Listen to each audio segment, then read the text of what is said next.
በኢትዮጵያችን ምድር ንጋት ሲቀድ ወይም ፀሐይ ስትጠልቅ ከሩቅ ሆኖ ነፍስን የሚማርክ አንድ ልዩ መዓዛ አለ። ይህ መዓዛ የብዙ ቤቶች መለያ፣ የጓደኝነትና የፍቅር ምልክት ነው። የቡናው ሽታ የትዝታን በር ከፍቶ ያለፉትን ዘመናት ያሳስበናል። የትውልዶችን ታሪክ በውስጡ የያዘ ይመስላል። በየመንደሩ፣ በየመንገዱ፣ በየእንግዳ ማረፊያው የቡና ሽታ ይመካል።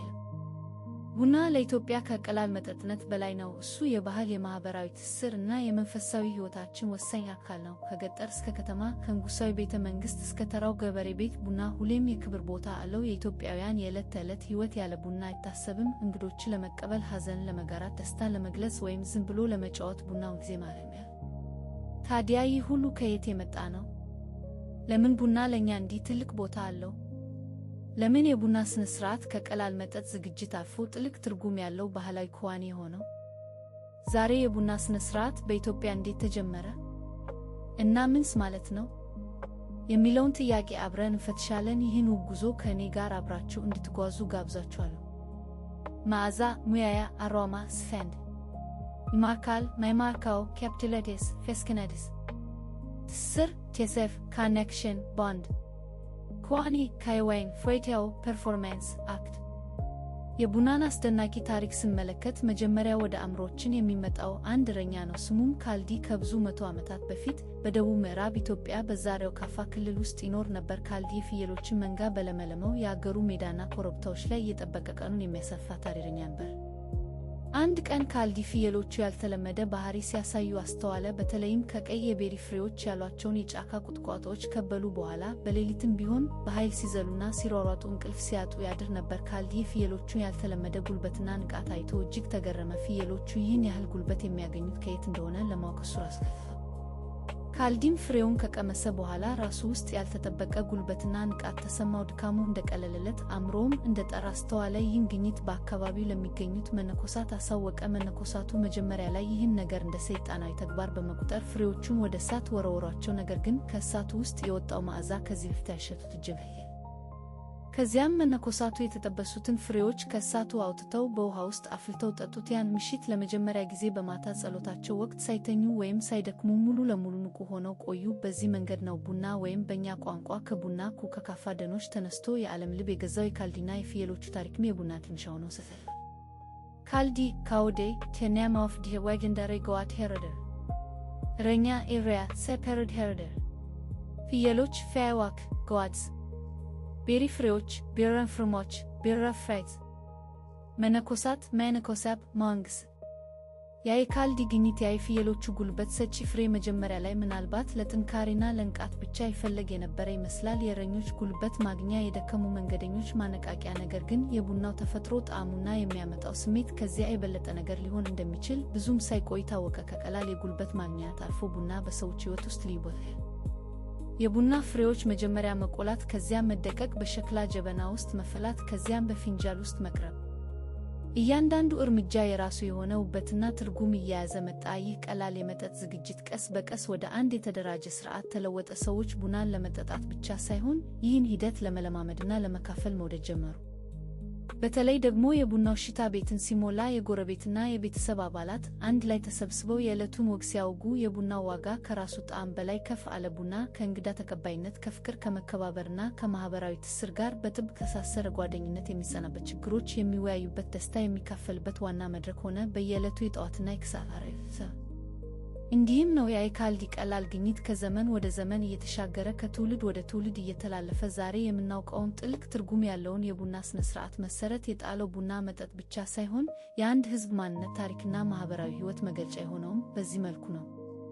የቡና ስርዓት በራሱ አንድ ትልቅ ታሪክ ነው። ከአረንጓዴው ጥሬ ቡና ጀምሮ እስከ መጨረሻው ሲኒ ድረስ እያንዳንዱ ደረጃ በራሱ ትርጉም እና ውበት የተሞላ ነው። ስርዓቱን የምትመራው እማማ ወይም ወጣት ሴት በመጀመሪያ ጥሬውን ቡና በጥንቃቄ መርጣ በውሃ ታጥባና ታደርቃለች። ከዚያም ንጹህ በሆነ መጥበሻ ውስጥ ከሰል ላይ በቀስታ ተብሳለች። እዚህ ላይ ነው ስንቶና ይፈተል።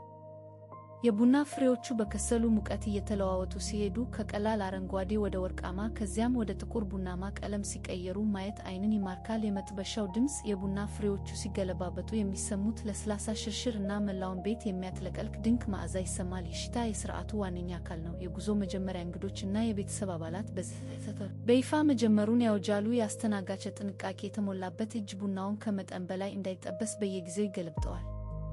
ቡናው በሚፈለገው መጠን ከተጠበሰ በኋላ ከምድጃው ወርዶ በሙቀጫና መዶሻ በዝግታ ይደቃል። ይህ ደግሞ የራሱ የሆነ ትዕግስት የሚፈልግ ሂደት ነው። ቡናው ሲደቅ የጥንቃቄውና የፍቅር ማሳያ ነው። የሙቀጫውና የመዶሻው ምትሃታዊ ምት ከሽታው ጋር ተዳምሮ የመረጋጋት ስሜት ይፈጥራል። ከተደቀቀ በኋላ ወደ ጀበናው ባህላዊ ሽለባ ይገባና ንጹህ ውሃ ተጨምሮበት በዝግታ በእሳት ይፈላል። ጀበናው በእሳት ላይ ሆኖ ሲተን የሚወጣው ሽታ ለቀጣዩ ዝግጅት ፍንጭ ይሰጣል። ይህ ሁሉ ሂደት የጊዜን ዋጋ፣ የትዕግስትን እና የመከባበርን አስፈላጊነት ያስተምረናል። እያንዳንዱ እርምጃ ለበዓሉ ክብር የሚሰጥ የጋራነትን መንፈስ የሚያጠናክር ነው። እንግዲህ ይህንን የቡና ሥርዓት በዝርዝር ስመለከተው ከጣፋጭ መጠጥነት አልፎ ጥልቅ የሆነ ማህበራዊና ባህላዊ ትርጉም እንዳለው እንረዳለን። ቡና መጠጣት ብቻ ሳይሆን የኢትዮጵያን እንግዳ ተቀባይነት፣ የቤተሰብና የማህበረሰብ ትስስር እንዲሁም ለአዛውንቶችና ለእንግዶች የሚሰጠውን ከፍ ያለ ክብር በግልጽ የሚያሳይ መስታወት ነው። የአንድ ቤት ደጃፍ ለሁሉም ክፍት መሆኑን የሚያበስር ነው።